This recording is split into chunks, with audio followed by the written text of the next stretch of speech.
What is good?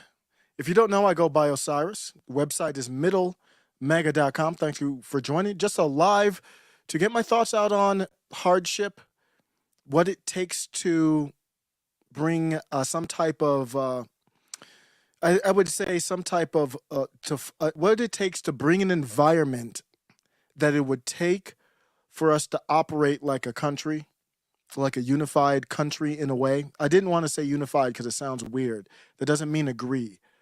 But obviously, we're not operating as one country right now. And we've got the brink of World War III. That is not an opinion, that is a fact. When you are shooting down unidentified flying objects that are Chinese spy balloons, then you are on the brink of war. Whether you get there or not, I don't know. But this is the prelude to a World War III. I don't think, I've never seen anything like this. Biden has tried to say that it happened before. I've been looking, I still haven't seen any evidence to that effect. I've seen no evidence that this has ever happened before. If you don't know that we did shoot down a balloon, another balloon, allegedly. I don't know what the details are anymore. I don't know what to believe. I don't know who to believe. I don't think this is an op. Some people think this is an op. Good morning, Broken Traditions. Good morning, Chat GB. Thank you for stopping by. Some people are saying that they think this is an op, meaning CIA is making it up. But why would China admit that it was theirs? They're not saying what it really was for, but I don't see it as an op. Maybe there is an op here, but not an op to me that America, that we flew the balloon to try to start a war. That's what some people on the populist left are saying. I think it's just because I don't know why they love China. They love China. I think they wish that they could have the totalitarian power to bring forth their idea of utopia the same way the CCP does. Why you love China, the populist left, I have no idea. You don't have to, I don't hate China, CCP, but we do have to acknowledge they are enemies. U.S. shoots down second high altitude object days after Chinese spy balloon. A U.S. fighter jet shot down a high altitude object off the coast of Alaska less than a week after another high altitude Chinese surveillance balloon was shot down off the coast of South Carolina. Why is this happening again? So that you see the spokesman John Kirby, who was rumored to be taking over as press secretary at some point. He's better than Karine Jean-Pierre, but he's not great either. But he is much better. And that just means he's better at being a liar, is what I mean. White House spokesman John Kirby hesitated to characterize the aircraft as a balloon, saying, we're calling this an object because that's the best description that we have right now. He also said U.S. officials did not yet know which nation or group was responsible for it. And this is the second one. We know for a fact that intelligence has said that they know the CCP admitted it was theirs. They said it was a civilian object. So just some random Negro, just some random Chinese citizen flying a balloon over U.S. airspace. That's what they want you to believe. These people are fools. These people are clowns. But, maybe it is a different country. They're all getting involved in this type of surveillance. It is the difference between getting into Earth lower orbit or doing a satellite.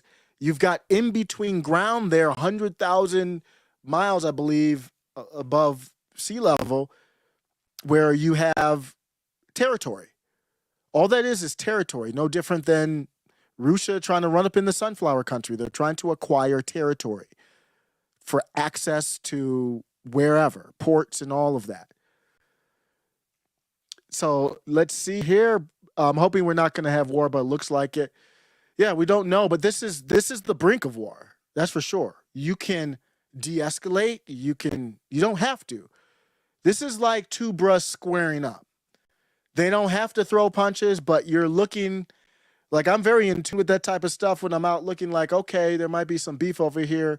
We might need to get up out of here because I see some beef coming. I've always been pretty good at that. Never forget, we went to a football game. This is back in the 90s, like Bernie Kosar. This is real football, not real football, but you could say real stupid football, where Bernie Kosar, one of the best quarterbacks to ever play the game, in my opinion, threw the ball, and 5 seconds later, 1, 2, 3, 4, 5, a linebacker would come out of nowhere and hit him.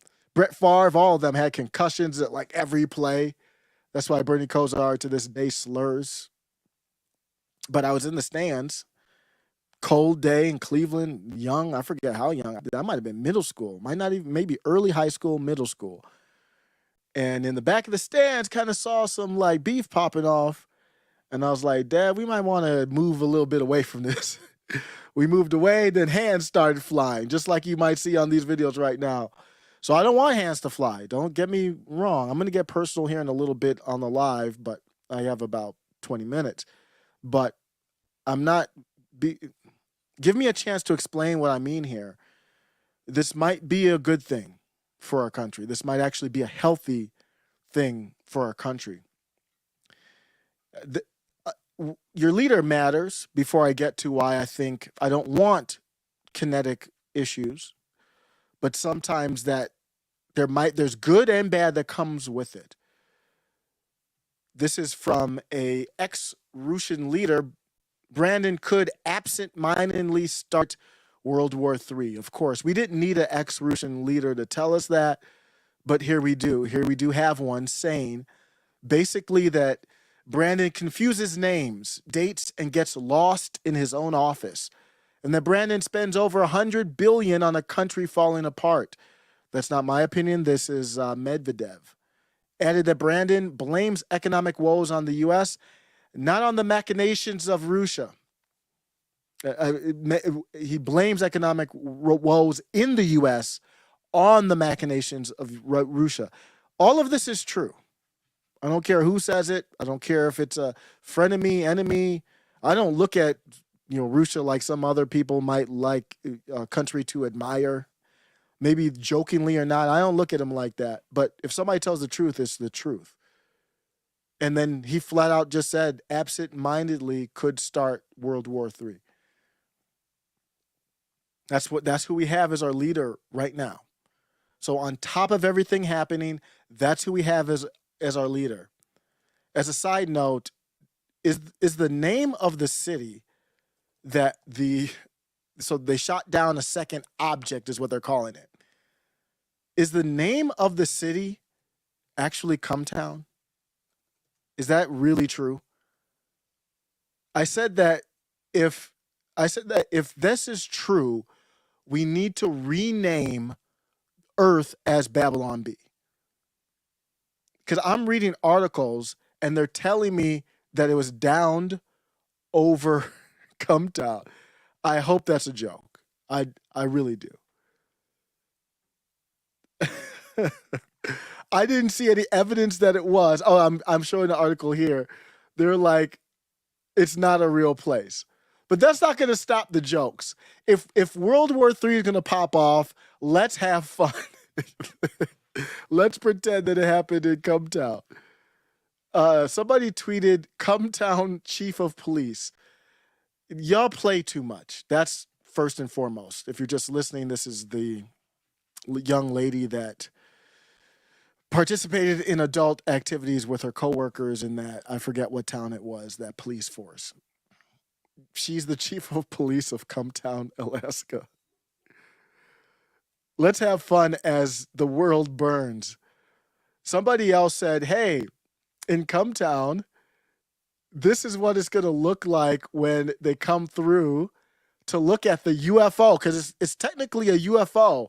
They said it's going to look like this. Very silly. Oh my. Very silly. Oh my God. I got a drugs and I got a drug, they talking a ticket. Bitches that stare at my pants and be like, oh, what's on the bridges? Keep red bottoms on the bottom of my shoe, they like how we kick it. I better watch out with my crew. Oh. So it's a stupid video of an alien bugging out to the song. So yes, we can have some fun as the world potentially burns. This video is not meant to scare anybody. I actually have an optimistic outlook on it. If I do a video that makes it sound like it's done to scare people, then call me out on that. That ain't the goal. But we will be real though. Let's call out what's really happening. And there's not many people better than Jesse Kelly to do that. He tweets, as we begin the early stages of World War III, just thought I'd remind you that you live in a country that told you to just stand 6 feet away from everyone as a solution for a virus, and told you the cops were the source of the urban black community's problems. I'm sure we'll do well. That tweet does mean something. When you go into warfare, like where we could be heading, the sentiment of your country matters. So many people ask me, well, why would the CCP allegedly be funneling in critical race theory, critical gender theory, or helping to promote it through universities and other entertainment avenues, stuff that they wouldn't allow in their country? Why would they do that? They would do that as a Marxist. When I hate saying these terms because they don't mean anything anymore. When I say Marxist, all I mean is this. Whether it's accurate or not, forget about that. All I mean is dividing people. That's all at its core. That's all Marxism was. A way to divide people into only two camps that must go at each other. That's all it was. It used a certain way. Now we're seeing race. It wasn't race with Marxism, but it was class. Now you're seeing race doing it. You're seeing gender doing it. Whatever you use to do that, I'm calling that Marxism, whether that's right or wrong. So they would infuse that or promote that from the education system all on up. Why? To keep your country divided. That's why. And there's a benefit to that. It's because when things pop off, then you're not going to be as strong. Let's go back to World War II to take a little look at it. This is through the New York Times. World War III begins with forgetting. Actually, damn, that's not the right article. But let me do this one here, and I think I lost my article. I hate that. But let me look for that real quick. I'm gonna go through my history browser. What I want to do here is I'm gonna go through my history to find the tab. When the Great Debate, yes, I have it here, the Great Debate of World War II. Let's go back to that to learn. I don't think I'm going to even cover the New York Times article. Take a look at this. The Great Debate. It's hard to imagine World War II without the U.S. as a major participant before the Japanese attack on Pearl Harbor. However, Americans were seriously divided over what the role of the United States in the war should be, or if it should even have a role at all. This was leading up to World War II. We are orders of magnitude more divided now as a country before leading up to 1941. We would have the same reservations as leading up to 1941 as now as we did then. On top of that, we are completely at least two different countries. So if you look at the history here, that there was a point in time when there was real debate here. Public opinion polling before World War II was still in its infancy, but surveys suggested the force of events in Europe in 1940 had a powerful impact on American ideas about the war. In January of that year, one poll found that 88% of Americans opposed the idea of declaring war against the Axis powers in Europe. As late as June, only 35% of Americans believed their government should risk war to help the British. I don't know if that's accurate polling or not. Even if you do the best polling, it's not always accurate. Let's just go off of that as an assumption. Just like you're playing chess, I don't know if somebody's going to move there or not, but if they do, what could they do? What could happen? So let's just say that that was true back then. Soon after, however, France fell, and in August Germany began their all-out campaign against Great Britain. A new poll in September found that 52% of Americans now believed the U.S. ought to risk war to help the British. Without that, I think those numbers make sense. Without that support, you're not going to win a war. When we talk about World War III, we're talking about serious stuff. We're talking about potential of a draft type of stuff. We're talking about, when you talk about war, it as we can see with just the sunflower country, how much money does it take? How much infrastructure does it take? How long does it take to build these things? You can't support it without, not at this scale, not at the scale of U.S. firing missiles into the Pacific. You can't support it at this scale without a united country. And when you go to China and you look at it, I played videos where the school children in the CCP, they are rattling off the names of the tanks and the weapons being used in the sunflower country. They know the weapons, they know the cost. Now, I don't know how many classes, that was just the one classroom I showed. It was insane. And they are all I agree, it's forcefully, they're forced into it, but they are united. And to me, I think that's what part of the zero pandemic policy was to make sure when we tell you to do something, you will do it. And that includes WW3.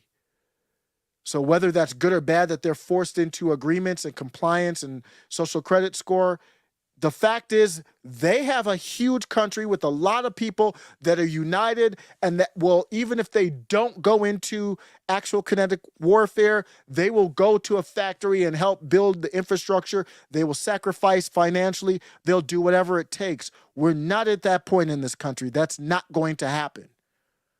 What would more likely happen is a civil issue, civil war being prompted if a world war were to pop off. There ain't no uniting. So the CCP is playing chess in a very smart way. And I'm going to end with this on a personal note. I always think about this Calhoun experiment. I think about this with the mice. Let me bring it up just to refresh my memory as well. Basically what happened is this dude did an experiment where he gave all the mice everything they needed. Let me read it here. Let me pop it up and read a little bit of this. I've covered it before, but it's worth covering again. And let me make sure I'm sharing my screen here.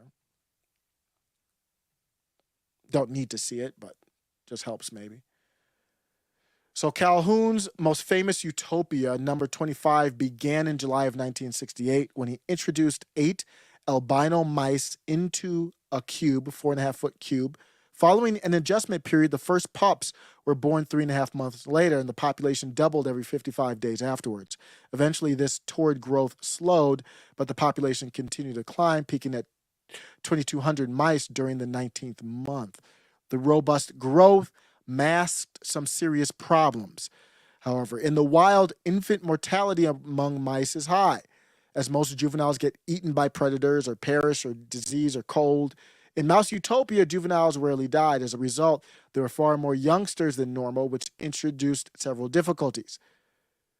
In the mouse utopia, the losing mice couldn't escape. Rodents have social hierarchies with dominant alpha males controlling harms of females. Alphas establish dominance by fighting, wrestling, and biting any challengers. Normally, a mouse that loses a fight will scurry off to some distant nook to start over somewhere else. This sounds like America, doesn't it? What are we seeing on TikTok? So you get all this, you're not seeing dominant alpha males controlling anything. And I'm not promoting that to a toxic, I don't believe in the term toxic masculinity. I just believe in either it's toxic behavior or it's not. And there is something to be said about nature. And you're going into World War III with all the riches of our country. You see people on Twitter saying, I don't want to work. I just want universal basic income. I want universal health care. And I just don't want to work. I can't imagine doing a 9 to 5 every day, going to an office building, as if that's the only thing that you could bring value to society with. But my point is that people have been spoiled, including myself. And you ain't ready for that. You ain't ready for warfare. They talked about when they did this experiment, there were some mice that didn't care about anything but their own beauty. That was the value that they brought to the colony or community. That's what we see on Instagram. That's what we see with the Eliza Blue hate. Just forget about Eliza Blue. I think there are legitimate questions there. To me, the bigger story is the reaction now. It's toxic. Let the story breathe. No, it's your existence with, and I'm not afraid to say any names. You talk about Brittany Venti or Jeremy in the Quartering. I know there's a lot of fans on the channel. I used to look up to these people, and they're toxic to me. They are no different than Kylie Jenner on Instagram with another bikini pic. Their purpose is the algorithm and nothing else. Doesn't matter how toxic they are. It doesn't matter how many times you cover a topic. Do you. You do whatever you do, but that's not for me. And my point is, we have been spoiled by riches. And to me personally, I kind of chatted with a couple people on the channel here, and we'll see what happens in my personal life, but going through potentially divorce type stuff with my wife personally. And the reason I bring that up is I really didn't address, neither one of us did, but I'll take my own ownership here, never addressed the core problems until we came to this point. Every situation, every divorce or separation process is different, but I'm just telling you mine. And I think that's the same way wife and I have had more heartfelt conversations now than ever before. I think that's because your back is against the wall. You're going to have to, this is it. This is where we're going. We have avoided the tough conversations in our country. And I don't want war, but I guarantee you war will force those conversations with your back against the wall. The Calhoun experiment is over. It's all going away. If that happens, that's a good thing, because the conversation isn't going to happen unless we go there. The gender, as we saw in the Sunflower Country, they said, if you had a banana, you go grab a gun and you ain't going nowhere. There's not a gender debate. If you had a banana or you got a banana, you go get a gun, you ain't getting out of here. The train's for non-bananas and children only. That's the seriousness of this nature. That grift, that ideology is over at that point. And I know there's going to be people trying to hold on to it, but that is what's going to bring us to the point of, damn, a lot of this stuff was just the spoils of riches. Let's talk about, I'm not against any person who believes this or believes that, but the truth can't be denied. The facts can't be denied. We are at a point where we could live or be unlived. I don't have time for this stupid stuff. I don't want any, because that's a serious thing when you start talking about what's happening now with the CCP. If anybody's downplaying that, they're a clown. I'm not looking forward to that, but I think there could be some good things to come from that. And that's what I'm going to look at it. In my personal life, could be difficult stuff, but I'm going to look at it as there's some good things that could come out of this. Let me know what you think. Draft USA, a horror comedy. That would be. Oh, thanks, GB. Yeah, no big deal. Life happens. Nothing's finalized. But I like I said, any difficult thing that happens in life, you can see some good out of it. It's very possible. On top of that, I'm in between jobs too. Your brother got laid off a while. I hadn't talked about it in the channel, but this is good. It helped me find myself throughout it. So I'm looking forward to the future, whatever it holds, to be a better me. And that's the same thing with the country. I really don't see it happening until we're pushed to that brink. Until we are smuggling eggs across the border from Mexico. I don't really see it. I really don't see the unity or whatever that means, whatever that looks like. I don't see it happening. But it could. I think it could be a good thing after all.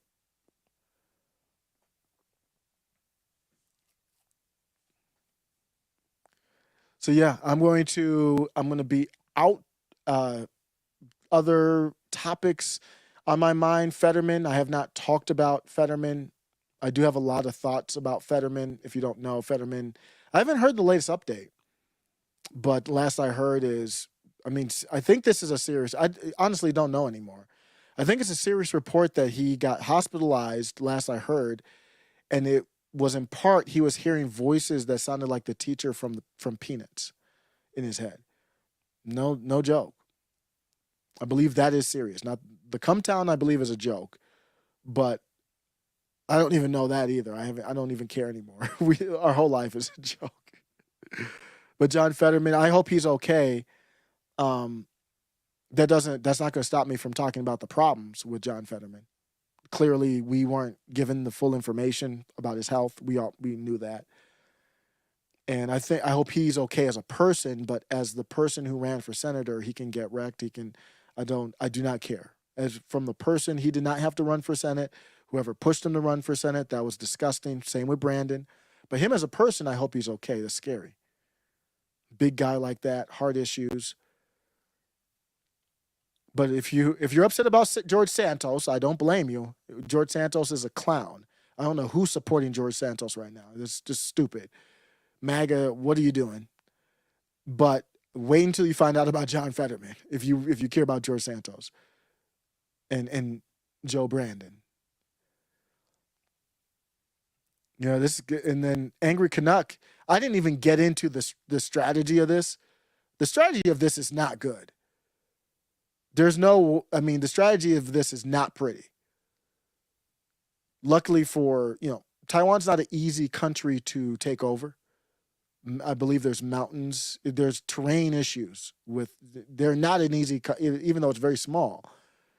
But the Angry Canuck says no one will be able to breach China through naval means, and China will never try to just invade islands like Japan or Taiwan without standoff strikes preparing them.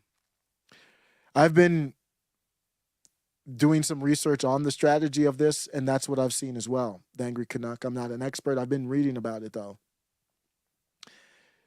Taiwan poses some challenges. China has built up their navy, and throughout the strait they're trying to exert strength. And this is why the U.S. wants to build bases all over the world, because that's all the way across the globe, very far away from the U.S. China would be at their home court, basically. It would be a problem. GB says they're training Japan's military. That means a ton. I believe they've been doing joint exercises. Yes, they have. The Angry Canuck says they can just blockade Taiwan, and if Japan wants to get involved, they have more carriers than Japan and have more offensive capabilities. I think at this point, do we really know everything that the CCP has? Remember, I did that story about, if you do remember, I don't know, this is almost a year ago, on the test of this missile that went into low Earth orbit. U.S. doesn't have anything. They haven't done a test of anything that can do that. The Angry Canuck says, you guys have a huge problem. You know nothing of China. You don't bother to ask Chinese there. The U.S. has a huge problem with China. And I just want to talk from the fundamental basics of, is your country on board with supporting the infrastructure that would need to go through that type of battle? We're nowhere near that. We would be more likely to fall apart at that point. Now, I think it would be good because we would have to discuss like what's going on. We would have to have those conversations. But it would not be good for the warfare. And that's what the CCP is setting up. Let's see. What are we talking about here with how? Can shoot down an unidentified object but can't tell you what it is. That's true. They know what it is. They're just choosing what they tell us, I think, is pretty. It seems pretty obvious to me that's what's going on. I can just ramble for a little bit more, a little bit longer here as I ramble on. There's a lot going on with Tesla. There's a lot going on with Project Veritas, as you might have heard. I didn't cover every little thing that I wanted to over the last couple days, but California constitutional amendment says gives prisoners the right to vote. And this is a topic that is debated quite often. Should prisoners have the right to vote? And my take on this is no. If you lose your freedom, you lose your freedom. My take is after you're out, you've served your time, and you should. Those opposing the legislation believe it is unreasonable to have ex-felons voting on proposed laws. If somebody is an ex-felon, that means they've served their time, they should be able to vote, period, in my opinion. On January 6th, a constitutional amendment which would give prisoners the right to vote was introduced by self-described community organizer, policy expert, and published academic Isaac Byron, a Democratic State Assembly member. This constitutional amendment would prohibit improper practices that affect elections and shall provide for the disqualification of electors while serving a state or federal prison term for the conviction or a felony. So it's removing this wording that disqualified prisoners from voting. But it's not the first legislation that seeks to give voting rights to those with a prison history. So just to clarify, if you are currently in prison, I do not think you should be able to vote. If you are out, then I think you should. I don't see the argument for, if you have concerns about somebody voting when they're out of prison, then maybe you have a sentencing issue. Maybe you think they should be sentenced for a longer time. I think that's the true issue. Those opposing the legislation believe it's unreasonable to have ex-felons voting on proposed laws. We don't need people in prison voting. So they are, I don't think they're distinguishing this clearly enough for me, but I'll just keep going. We don't need people in prison voting to reduce penalties for crimes they committed. This is insanity. For me, it's not even about that. There's people who are out of prison that have conflict of interest as well, business-wise or otherwise. I mean, that's why you vote. I don't have a problem from that standpoint. My problem from that standpoint is you lose your rights. You're enslaved at that point. You go into prison, you're basically a slave.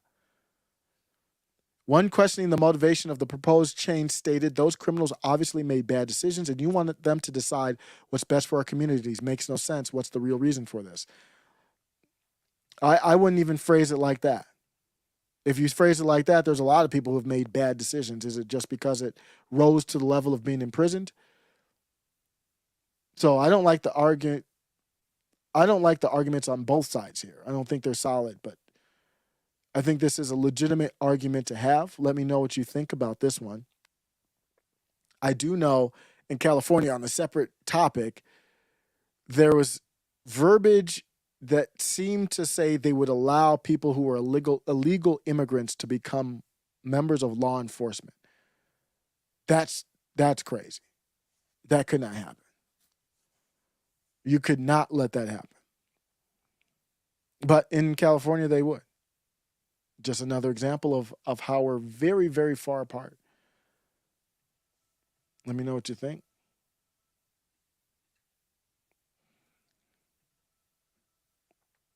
Okay, North Minneapolis. I used to live out in the St. Paul area. Minnesota was not a bad place to live. Very cold. But if you know anything about Minneapolis, North Minneapolis is a tough place to live. Second major business announces closure in North Minneapolis. The Walgreens located at the corner of these streets here, it will close. And the thing that I'm bringing up with this is if these businesses are not forthright, they're not honest.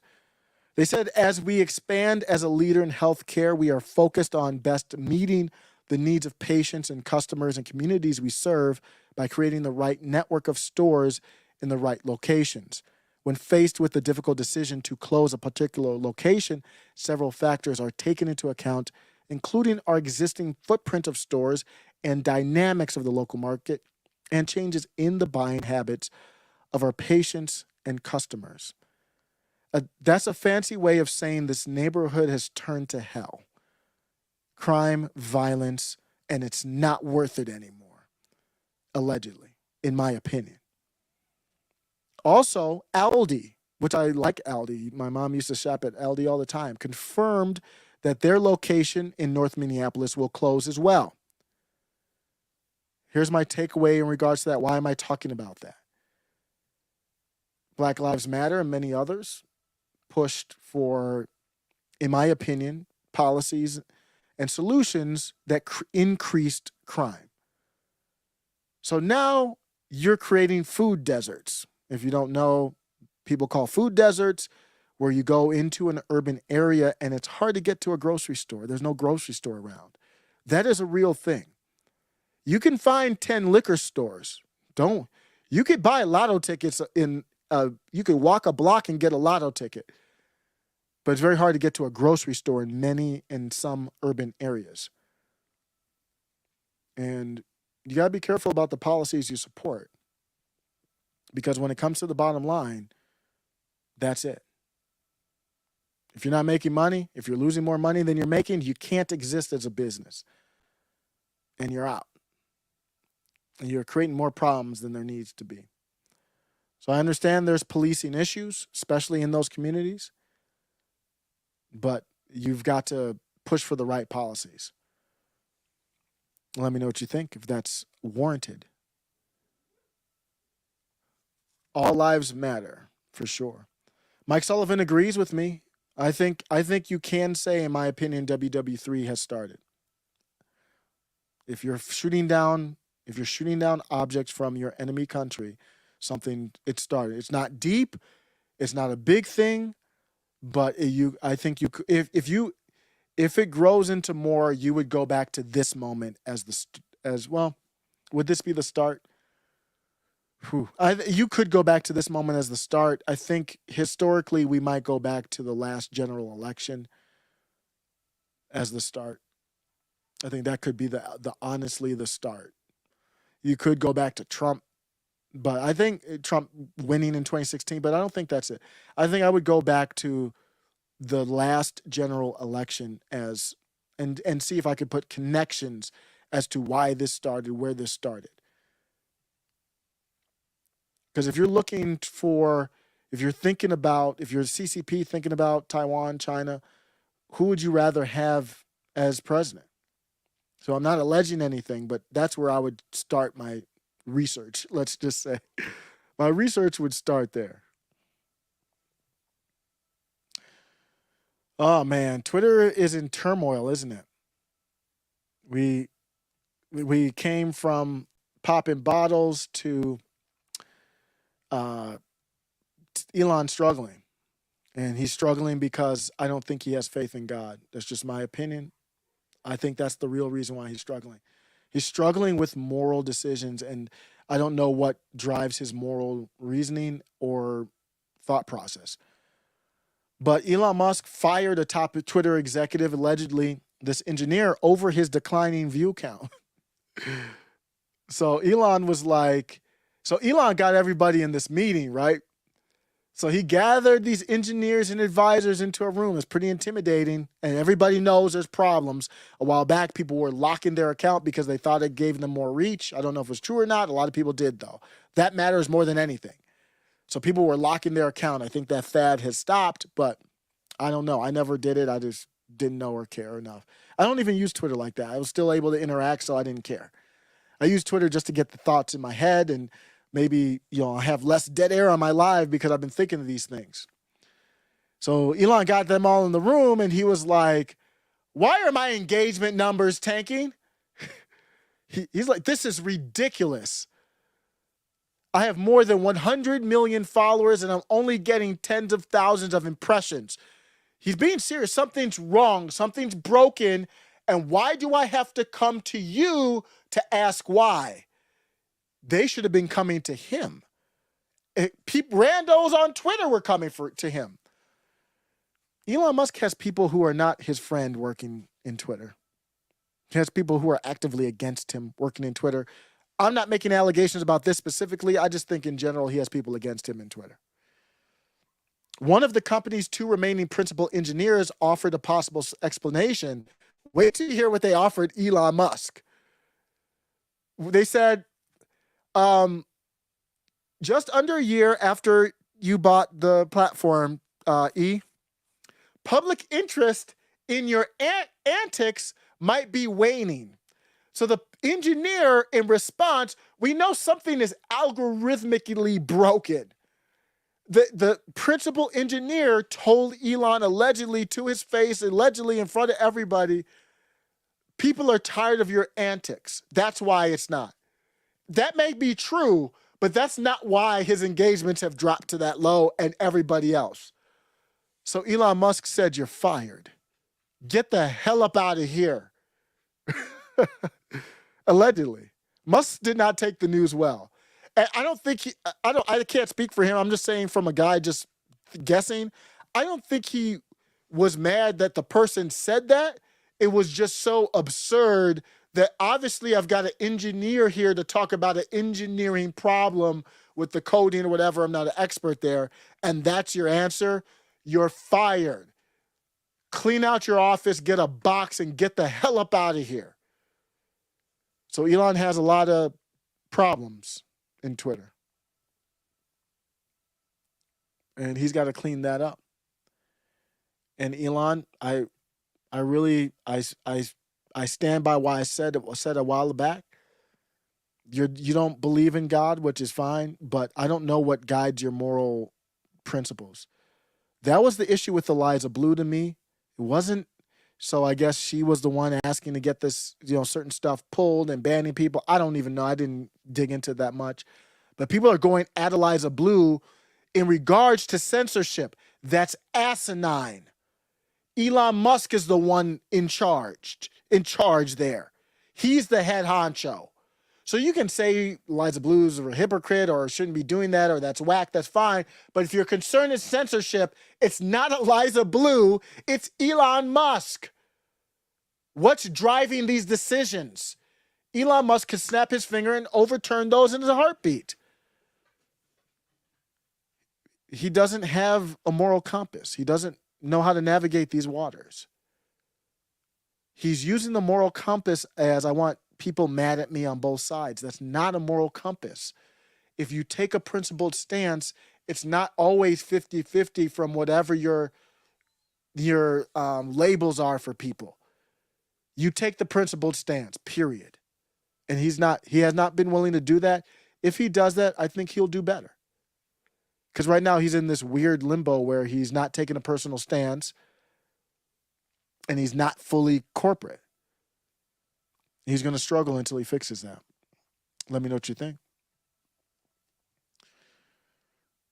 Let me take a look at the chat, then I'll be out. Thanks, everybody, for stopping by. Just a random Saturday.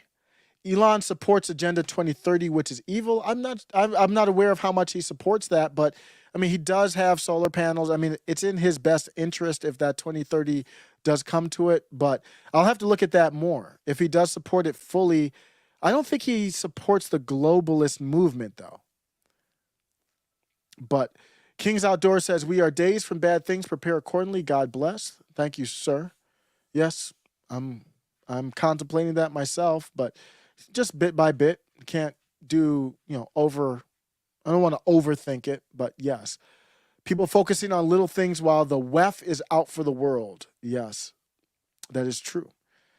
They're going very hard for the digital IDs. If you haven't seen that in Canada, across the world, you go to the digital ID. That is, I think, what their concern is. Let me end with this topic, actually. Disney laid off more people, and we're seeing a collapse financially in entertainment. And there's obviously an opportunity for people to step in and not be woke. Just to not, somebody tells me, hey, this movie was good. My first question was like, is it woke or not? That's like literally one of my first questions. I mean, it's just like a turnoff. I mean, it's just like, it destroys all immersion. It's just a complete and utter turnoff. But my point is, Disney and other companies know that if they have less wokeness, like we saw with the Spider-Man No Way Home or whatever movie, there no real wokeness in it, successful. If you do a good story, no wokeness, you're going to make money. They are more concerned with the church, the religion of wokeness, than they are with financial success. So with that comes consequences. So that means this financial collapse, in part, is purposeful. The economy collapses. I think it's an attempt to purify all entertainment, all businesses towards this religion, this dogma. But it opens up an opportunity for a friend of the show, Carlos, with his Transformers project, with Ray's doing a project, Eric July, and Tim Cass with the music and coffee shop. It opens up an opportunity for them to take advantage and say, we're not woke, come enjoy us, we don't hate you. Daily Wire's razors, Jeremy's razors, same thing. I subscribe to that. But so if they're going to collapse the economy, they've got to find a way to stop your Eric July's and others from doing anti-woke stuff and then being successful.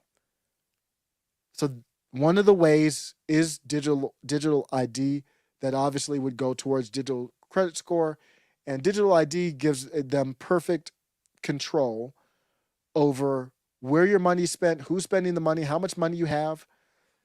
In the UK, they're proposing that you could only have 20,000 euros, I believe it is, of this digital currency.